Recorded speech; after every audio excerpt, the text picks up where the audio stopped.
یہ کہانی ایسی لڑکی کی ہے جس کا تعلق تو غریب گھرانے سے تھا، لیکن وہ خواب بڑے بڑے دیکھتی تھی، جس کی وجہ سے اس نے اپنے بوائے فرینڈ کو قتل کر دیا۔ میرا نام ثنا ہے اور میرا تعلق ایک غریب گھرانے سے تھا۔ ہم 6 بہن بھائی تھے۔ ابا جان ایک معمولی سے کلرک تھے۔ آمدنی کم ہونے کی وجہ سے ابا جان نے ہمیں سرکاری اسکولوں میں داخل کروایا۔ اماں جان ان کا ہاتھ بٹانے کے لیے محلے کے بچوں کو قرآن پاک پڑھاتے اور ٹیوشن پڑھاتے، جس سے گھر میں تھوڑے بہت پیسے آ جاتے، لیکن میں اس سب سے خوش نہ تھی۔ مجھے تو اپنی فرینڈ کی طرح اچھے اچھے کپڑے اور گاڑیاں چاہیے تھی۔ خوش قسمتی سے میں بہت ہی خوبصورت تھی، اپنے بہن بھائیوں سے الگ، اور میری خواہشات بھی تو الگ تھیں۔ دولت کی چاہ نے مجھے سنجاب تک پہنچا دیا، جس کا میں نے سوچا بھی نہ تھا۔ میں جب FSC میں ہوئی تو ایک بڑے کالج میں داخلہ لیا۔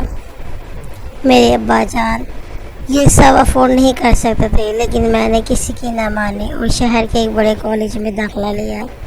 اس میں داخلہ لینے کی ایک بڑی وجہ بھی تھی کہ میں اچھی زندگی کی خواہش رکھتی تھی۔ میرے بڑے گھر کی لڑکیوں سے دوستی ہو گئی، میرا لائف سٹائل بدلے گا، اور میں جب پہلے دن کالج گئی خوب بن سنور کر گئی۔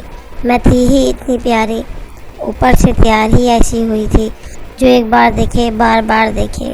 میں جیسے ہی کالج کے گیٹ سے انٹر ہوئی، میری نظر ایک لڑکے پہ پڑی جو اپنی بڑی سی گاڑی کو ٹیک لگائے کھڑا تھا۔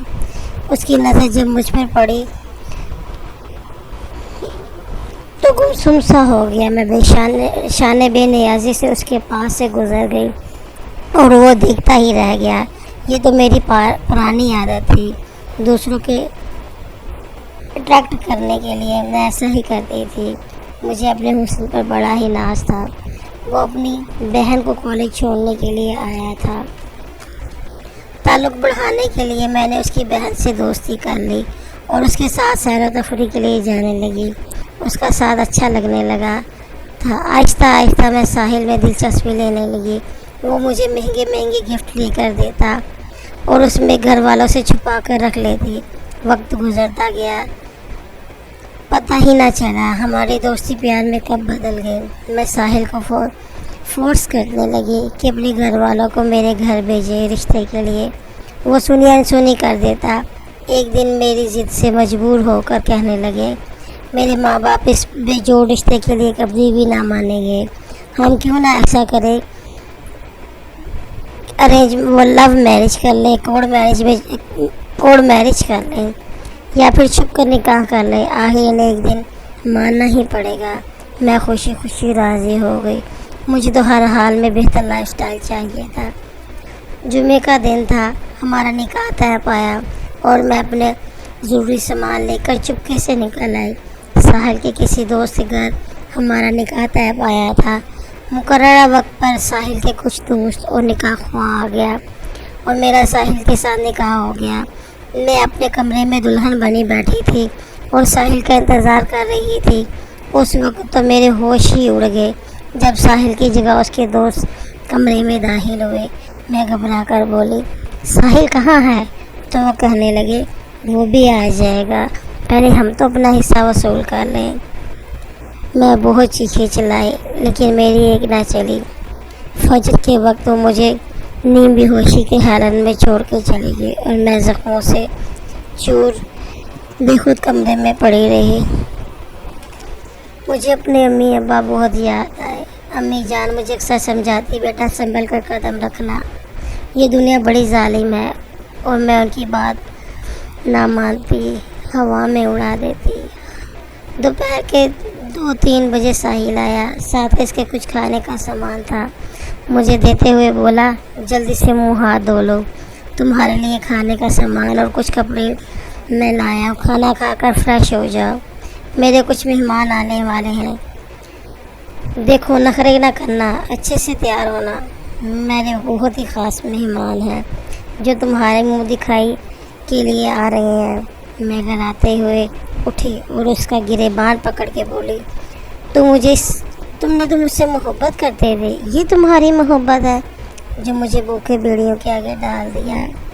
ساحل کہکا لگاتے ہوئے بولا، میری جان پیار تو میں تمہیں اب بھی بہت کرتا ہوں، دیکھ لو، تمہیں تکلیف میں دیکھ کر میں نے تمہیں تھوڑا سا بھی نہیں ٹچ کیا۔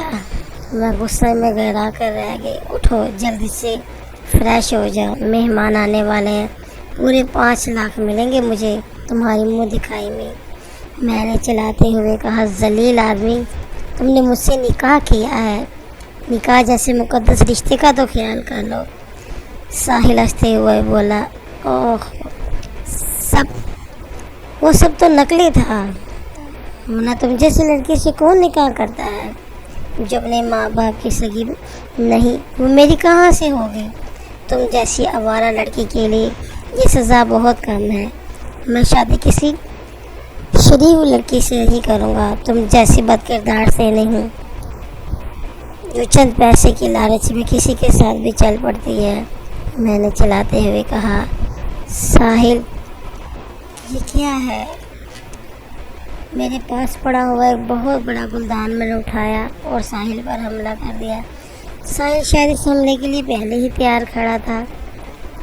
ساحل جلدی سے نیچے کو جھک گیا اور میرے بالوں کو گھسیٹتے ہوئے مجھے واش روم میں دھکیل دیا اور بولا، جلدی سے تیار ہو جاؤ، نہیں تو میں گولی چلا دوں گا۔ اسے پسٹل گھبراتے ہوئے اس نے جلدی سے پسٹل نکالی اور میں ڈر گئی۔ پسٹل دیکھ کر تو میری جیسے جان ہی نکل گئی۔ میں جلدی سے واش روم میں گھس گئی، نم آنکھوں کے ساتھ روتے ہوئے اپنے رب سے معافی مانگتی ہے، پروردگار مجھے معاف کر دے، میرے گناہوں کی اتنی ہی سزا کافی ہے۔ میں تیار ہو کر باہر نکلی تو 3-4 سوٹ بوٹ میں آدمی کھڑے تھے۔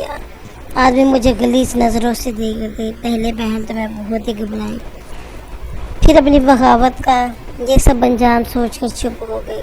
اسی طرح سے ذلیل ہونے ہوئے مجھے 6 ماہ کا عرصہ گزر گیا۔ مجھے یہاں سے فرار کی کوئی راہ سجائی نہ دے رہی تھی۔ مجھے ایک دن ایک ترکیب سوچی۔ میں نے سوچا کیوں نہ ساحل کو پیار کی مار ماری جائے، میرا اچھا سلوک دے کے شاید ساحل کچھ پگھل جائے اور میرے ساتھ اچھا سلوک کرنے لگ جائے۔ پھر میں نے اس کے لیے خوب اچھے سے تیار ہوئی، کھانا بنایا۔ اسے کھیر بہت زیادہ پسند تھی، اس کی پسند کی کھیر بنائی۔ جب وہ آیا، کمرے میں داخل ہوا تو وہ حیران اور خوشی کی ملی جلی تاثرات لیے ہوا ہے، یہ کیا ہے میری جان، آج تو بڑی پیاری لگ رہی ہے، اور یہ کیا ٹیبل سجا رکھی ہے، واہ بھائی واہ، میری جان نے تو کھانا بنایا ہے، آج تو میں جی بھر کر کھاؤں گا۔ اس نے مسکراتے ہوئے بولا اور پیٹ بھر کے کھانا کھایا۔ کافی دیر ہم پیار محبت کی باتیں کرتے رہے۔ جب میں نے دیکھا کہ ساحل سو گیا ہے، میں نے چپکے سے اس کی کمر سے پسٹل نے چاقو نکالا۔ اس کی آنکھ کھل کے بولا، نہ میری جان، میں اتنا بھی بے خبر نہیں کہ تم مجھے ایسے ہی بے وقوف بنا کے نکل جاؤ گے۔ گراتے ہوئے بولا، بس میری جان، کافی ہو گیا۔ وہ مجھ پر حملہ آور ہوتا، اس سے پہلے ہی میں نے چاقو اس کے پیٹ میں گھسیڑ دیا۔ وہ تڑپتا ہوا زمین پر گر گیا اور تڑپنے دیکھا۔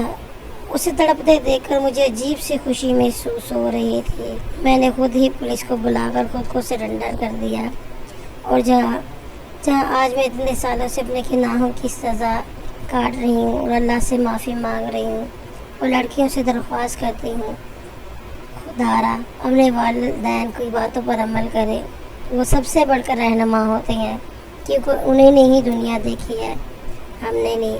ہم تو انجان اور معصوم ہوتے ہیں جو آسانی سے کسی بھی بیڑیے کا شکار بن جاتی ہیں۔